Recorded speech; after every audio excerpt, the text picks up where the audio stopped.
नमस्कार दोस्तों। आज हम एक बहुत संवेदनशील लेकिन ज़रूरी विषय पर बात करने जा रहे हैं। हम बात करने जा रहे हैं धर्म की, और साथ ही एक ऐसे विचारक की जिन्होंने धर्म को नकारा नहीं बल्कि उसे नई तरह से समझाने की कोशिश की। हम बात कर रहे हैं आचार्य रजनीश की, जिन्हें दुनिया ओशो के नाम से जानती है।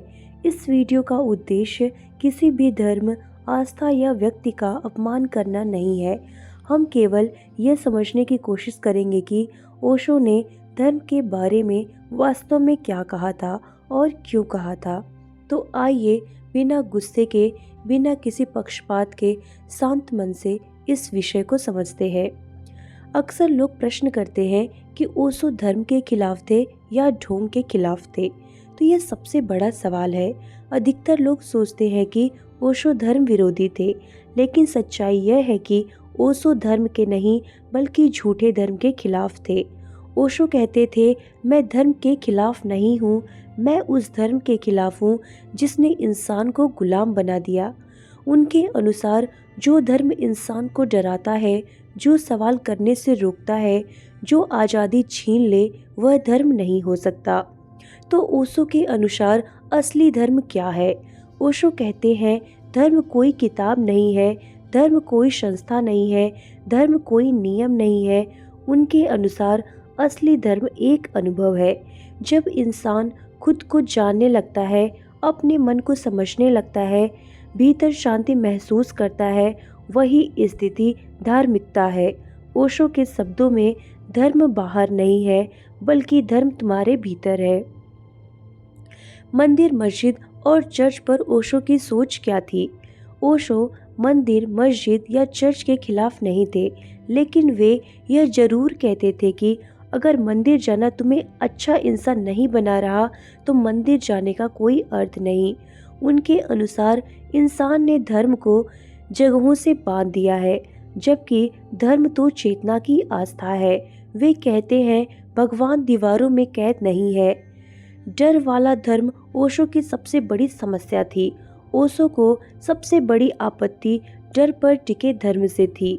वे कहते थे, अगर कोई धर्म तुम्हें नरक से डराता है तो वह तुम्हें नियंत्रित करना चाहता है। उनके अनुसार डर से प्रार्थना करना नकली होता है, डर से नैतिकता झूठी होती है और डर से बना धर्म राजनीति बन जाता है। ओशो कहते थे, भगवान प्रेम है, डर नहीं। धर्म ग्रंथों पर ओशो की राय समझते हैं। ओशो धर्म ग्रंथों का सम्मान करते थे, लेकिन अंधी मान्यता के खिलाफ थे। वे कहते थे, शास्त्र उंगली है, चांद नहीं। मतलब ग्रंथ रास्ता दिखा सकते हैं, लेकिन सत्य का अनुभव खुद ही करना पड़ता है। ध्यान और धर्म, ओशो का सबसे बड़ा संदेश। ओशो के अनुसार ध्यान ही असली धर्म है। वे कहते थे, जब तक इंसान ध्यान नहीं करता, वह चाहे जितना भी पूजा पाठ कर ले, वह भीतर से खाली ही रहता है। ध्यान का अर्थ है खुद के साथ होना, विचारों को देखना और बिना जजमेंट के जीना। क्यों ओशो की बातें लोगों को चुभी? क्योंकि उन्होंने पाखंड को उजागर किया, उन्होंने सवाल पूछने सिखाए, उन्होंने आज़ादी की बात की। और सच यह है कि सवाल हमेशा सत्ता को परेशान करते हैं। इसीलिए ओशो को विवादित कहा गया, गलत समझा गया और बदनाम किया गया। ओशो हमें धर्म के बारे में क्या सिखाते हैं? वो कहते हैं, धर्म डर नहीं बल्कि जागरूकता है। भगवान बाहर नहीं बल्कि भीतर है। सवाल करना पाप नहीं है। ध्यान सबसे बड़ा धर्म है और इंसान पहले और धर्म बाद में। दोस्तों, ओशो को मानना जरूरी नहीं है, लेकिन उन्हें समझना जरूरी है, क्योंकि ओशो धर्म को तोड़कर नहीं चाहते थे, वे उसे शुद्ध करना चाहते थे। अगर यह वीडियो आपको सोचने पर मजबूर करे तो यही इनकी सफलता है। धन्यवाद।